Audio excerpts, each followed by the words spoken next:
ನೋಡಿ ವೀಕ್ಷಕರೇ, ಇದು ಯಾಲಕ್ಕಿ ಬಾಳೆ ತೋಟ. ಏನು ನೀವು ನೋಡ್ತಿದ್ದೀರಲ್ಲ, ಈ ಎಲ್ಲ ಗಿಡಗಳು 1500 ಪ್ಲಾಂಟ್ಸ್ ಇದ್ದಾವೆ. ಇದರಲ್ಲಿ ಸ್ಪೆಷಲ್ ಏನಂದರೆ, ನಾನು ಈ ವರ್ಷ ಇದಕ್ಕೆ ಯಾವುದೇ ರೀತಿ ಕೆಮಿಕಲ್, ಕ್ಲೋರಿಪರಿಪಾಸ್ ಆಗಿರ್ಬೋದು, ಬಾಯಿಸ್ಟನ್ ಪೌಡರ್ ಆಗಿರ್ಬೋದು, ಯಾವುದೇ ರೀತಿಯ ಕೆಮಿಕಲ್ ಸರಿ ಸ್ಪ್ರೇ ಮಾಡಿಲ್ಲ. ಇದಕ್ಕೆ ನಾನು ಹೋಮ್ಮೇಡ್, ನಾವೇ ಸ್ವಂತವಾಗಿ ತಯಾರು ಮಾಡಿರ್ತಕ್ಕಂಥ ಸಸ್ಯಾಮೃತನ ಯೂಸ್ ಮಾಡಿ ಬೇರಿಗೆ ಕೊಟ್ಟಿದ್ದೀವಿ, ಡ್ರಿಂಚಿಂಗ್ ಮಾಡಿದ್ದೀವಿ. ಸೊ ಅದರಿಂದ ಏನು ಯೂಸ್ ಆಗುತ್ತಂದರೆ, ಫಂಗಿಸೈಡ್ಸ್ ಬರಲ್ಲ, ಆಮೇಲೆ ಬೇರುಳ ಬರಲ್ಲ, ಬೇರು ಕೊಳೆ ರೋಗ, ಕಾಂಡ ರೋಗ, ಆಮೇಲೆ ಎಸ್ಪೆಷಲಿ ಬೇರು ತಿಂತಕ್ಕಂಥ ಹುಳ ಬರ್ತವೆ, ಆ ಹುಳ ನೆಲದಲ್ಲಿ. ಸೊ ಅದನ್ನೆಲ್ಲ ಕಂಟ್ರೋಲ್ ಮಾಡುತ್ತೆ.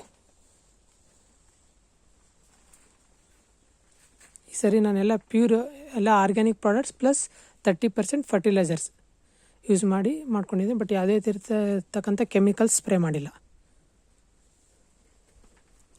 ನಿಮಗೆ ಜೀವಾಮೃತ ಇದೆಯಲ್ಲ, ಭಾಳ ಚೆನ್ನಾಗಿ ಕೆಲಸ ಮಾಡುತ್ತೆ. 100% ರಿಸಲ್ಟ್ ಇದು. ಕೆಲವರೆಲ್ಲ ಬೇರುಳಿಕೆ, ಕಾಂಡಕೊಳೆ ರೋಗಕ್ಕೆ ಈ ಕ್ಲೋರಿಪರಿಪಾಸ್, ಬಾಯಿಸ್ಟನ್ ಪೌಡರ್, ಆಮೇಲೆ ಬ್ಲೀಚಿಂಗ್ ಪೌಡರ್ ಎಲ್ಲ ಹಾಕ್ತಾರೆ. ಆದ್ರೂ ಕಂಟ್ರೋಲ್ ಆಗಲ್ಲ ನಿಮಗೆ, ಅದು ಭಾಳ ದಿನ ಕಾಪಾಡಲ್ಲ.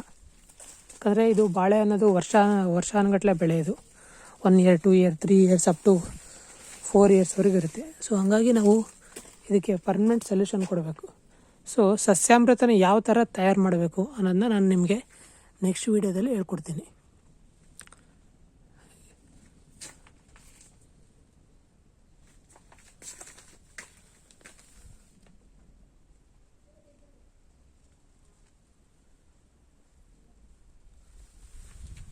ನೋಡಿ, ಎಲ್ಲ 1500 ಪ್ಲಾಟ್ ಒಂದೇ ಥರ ಗಿಡ ಬಂದಿದ್ದಾವೆ.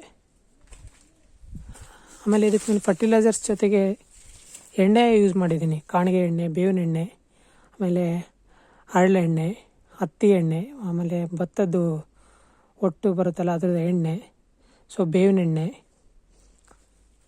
ಆಮೇಲೆ ಕೊಬ್ಬರಿ ಎಣ್ಣೆ, ಈ ಥರ ಆಯಿಲ್ ಟೆಕ್ನಾಲಜಿ ಯೂಸ್ ಮಾಡಿದ್ದೀನಿ ಸರಿ. ಸೊ ನಿಮಗೆ ಸಸ್ಯಾಮೃತ ಯಾವ ಥರ ಮಾಡಬೇಕು ಅನ್ನೋದು ನಾನು ನೆಕ್ಸ್ಟ್ ವೀಡಿಯೋದಲ್ಲಿ ನಿಮಗೆ ತಿಳಿಸ್ಕೊಡ್ತೀನಿ. ಅದಕ್ಕೆ ಬೇಕಾದಕ್ಕಂಥ ಸಾಮಗ್ರಿಗಳು.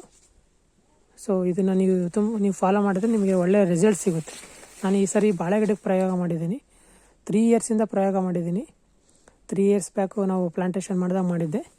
ಆ ಸರಿ ಕಡಿಮೆ ಮಾಡಿದ್ದೆ. ಈ ಸರಿ ಫುಲ್ಲು, ಆ ಸರಿ ಮಿಡ್ಲಿಂದ ಮಾಡಿದ್ದೆ. ಈ ಸರಿ ಸ್ಟಾರ್ಟಿಂಗಿಂದ ಮಾಡಿದ್ದೀನಿ. ನನಗೆ ರಿಸಲ್ಟ್ ಬಂದಿದೆ. ಬಾಳೆ ಗಿಡಕ್ಕೆ ನನಗೆ ಸಕ್ಸಸ್ ಆಗಿದೆ. ನಿಮಗೆ ಇದ್ರ ಬಗ್ಗೆ ಮಾಹಿತಿ ಬೇಕಾದರೆ ನನ್ನ ಕಾಂಟ್ಯಾಕ್ಟ್ ಮಾಡಿ, ನಾನು ಹೇಳ್ತೀನಿ, ನಾನು ನಿಮಗೆ ಹೆಲ್ಪ್ ಮಾಡ್ತೀನಿ. ಸೊ ಸಸ್ಯಾಮೃತನ ನಾನು ಯಾವ ಥರ ಮಾಡೋದಂತ ನೆಕ್ಸ್ಟ್ ವೀಡಿಯೋದಲ್ಲಿ ನಿಮಗೆ ತಿಳಿಸ್ಕೊಡ್ತೀನಿ. ಧನ್ಯವಾದಗಳು. ತಪ್ಪದೇ ನೋಡಿ ಮತ್ತು ತಪ್ಪದೇ ಸಬ್ಸ್ಕ್ರೈಬ್ ಮಾಡಿ.